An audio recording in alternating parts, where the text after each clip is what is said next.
পশ্চিমবঙ্গের চামচা বিজেপি নেতারা কি বলছে শুনুন, তারপর আবার বলছি।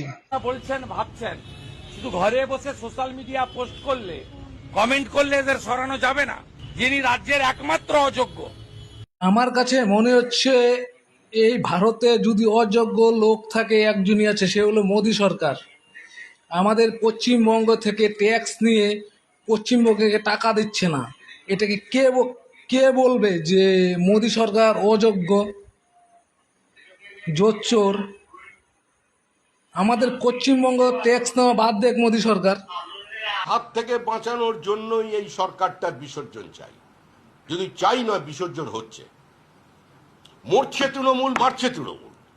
আমি বলছি টিএমসি বিসর্জন যাবে না, বিজেপি বিসর্জন যাবে দিল্লির গদি থেকে। এটা আমার গ্যারান্টি। দিল্লির 2028-এ 28-29-এ মোদী সরকার বিসর্জন